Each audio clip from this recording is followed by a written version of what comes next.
नमस्कार, स्वागत आप कर रहे हैं न्यूज 24 पर। मैं हूं प्रिंस लांबा। हरियाणा पंजाब के बॉर्डरों पर पिछले 10 महीने से लगातार चल रहा किसान आंदोलन अब सरकार के लिए जी का जंजाल बनता जा रहा है, या फिर यूं कहीं कि सरकार के लिए गले में फंसी वो हड्डी बन चुका है जिसे सरकार ना खत्म कर पा रही है, यानी कि जिसे ना निगल पा रही है, ना बाहर फेंक पा रही है, यानी कि ना किसान आंदोलन को खत्म कर पा रही है, ना किसानों को मना पा रही है और ना ही किसानों की मांगे मानने को लेकर तैयार है। अब ऐसे में जगजीत सिंह डल्लेवाल जो किसानों की जीत को लेकर, अपनी मांगे मनवाने को लेकर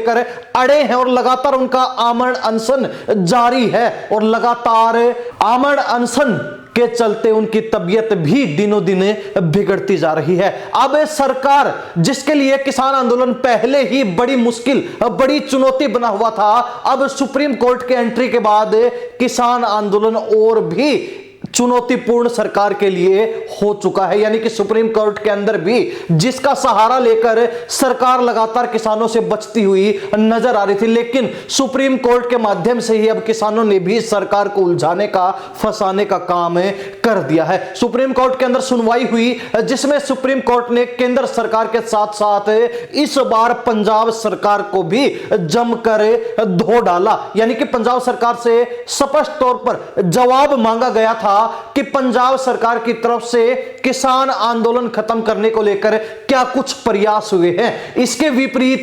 किसान आंदोलन में जो नेता जगजीत सिंह डल्लेवाल लगातार आमरण अनशन पर हैं, उनके सेहत को लेकर क्या कुछ कदम पंजाब सरकार की तरफ से उठाए गए हैं, तो साथ ही जगजीत सिंह डल्लेवाल को अस्पताल में भर्ती करने को लेकर किस तरीके से पंजाब सरकार की तरफ से प्रयास किए गए हैं। इसके अलावा भी जब सुप्रीम कोर्ट पंजाब सरकार के जवाबों से संतुष्ट नहीं हुआ, तो सुप्रीम कोर्ट ने यह तक कह डाला कि पंजाब सरकार ने आंदोलन की नौबत आने ही क्यों दी, पंजाब सरकार ने किसानों को बॉर्डरों पर धरना देने के लिए क्यों मजबूर होने दिया, और पंजाब सरकार ने अब तक जगजीत सिंह डल्लेवाल को आमरण अनशन से उठने के लिए क्यों नहीं मनाया है। यानी कि हर पहलू के ऊपर सुप्रीम कोर्ट ने सवाल जवाब किए, और साथ ही जब पंजाब सरकार के जवाबों से सुप्रीम कोर्ट संतुष्ट नहीं हुआ, तो वहां पर सरकार को जमकर धो डाला, खूब खरी खोटी भी सुना दी। यानी कि पंजाब सरकार को फिर से यह बात कही गई है कि अब तक पंजाब सरकार के माध्यम से जो एफिडेविट सुप्रीम कोर्ट में दिया गया है, जिससे स्पष्ट यह पता चलता है कि कोई भी ठोस कदम किसान आंदोलन को लेकर, किसानों को लेकर, किसानों की मांगों को लेकर और जगजीत सिंह डल्लेवाल की बिगड़ती सेहत को लेकर नहीं उठाया गया है, तो सरकार इतना लचर रवैया कैसे अपना सकती है। अब कहीं ना कहीं सुप्रीम कोर्ट ने पंजाब सरकार से अलग केंद्र सरकार के रुख किया है, और केंद्र सरकार को भी फिर से तलब कर दिया है कि किसानों के मामले को जल्द से जल्द सुलझाया जाए। यानी कि जो किसान आंदोलन एक बार फिर नए सिरे से 10 महीने पहले शुरू हुआ था, और वो लगातार अपने चरम सीमा की तरफ बढ़ता जा रहा है, तो ऐसे में अगर कुछ बड़ा होता है तो उसकी जवाबदारी किसकी होगी, ये सवाल खुद किसान भी जानना चाहते हैं। लेकिन इस बीच जब किसानों ने सुप्रीम कोर्ट का दरवाजा खटखटाया है, तो ऐसे में सुप्रीम कोर्ट ने अब केंद्र सरकार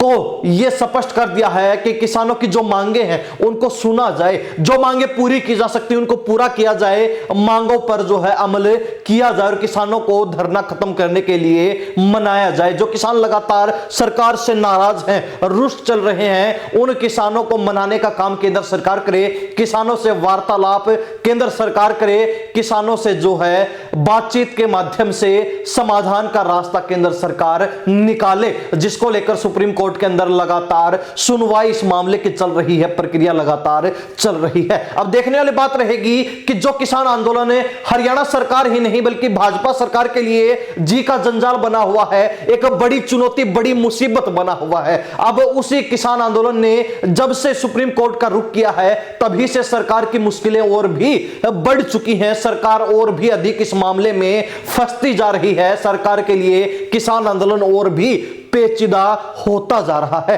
तो अब देखने वाली बात रहेगी कि पंजाब सरकार को जिस तरीके से सुप्रीम कोर्ट में फटकार लगी है, तो क्या उस फटकार से कुछ सबक लेकर केंद्र सरकार इस मामले को सुलझाने का प्रयास करने वाली है, या फिर यह मामला यूं ही बरकरार रहेगा, किसान आंदोलन ऐसे ही चलता रहेगा और जगजीत सिंह डल्लेवाल जो लगातार आमरण अनशन पर है वो ऐसे ही अपने अनशन पर बैठे रहेंगे, वो अपना अनशन जारी रखेंगे, या फिर अगर उनकी सुनवाई होती है, उनकी मांगे मानी जाती हैं, हैं तो उनका आंदोलन, उनका जो आमरण अनशन है वो खत्म हो सकता है। तो साथ ही अब पंजाब सरकार कोर्ट से फटकार लगने के बाद किसान आंदोलन को लेकर कितना सचेत होती है, किसान आंदोलन को लेकर क्या कुछ कदम उठाती है, इस पर सबकी नजरें, सबकी निगाहें बनी हुई हैं। लेकिन हरियाणा प्रदेश की जनता और साथ ही आंदोलन करने वाले किसान इस पूरे मसले को लेकर क्या सोचते हैं, अपनी राय कमेंट के माध्यम से जरूर लिख दीजिए। इन्हीं सब बातों के साथ प्रिंस लांबा, हरियाणा न्यूज़ 24। नमस्कार, जय हिंद।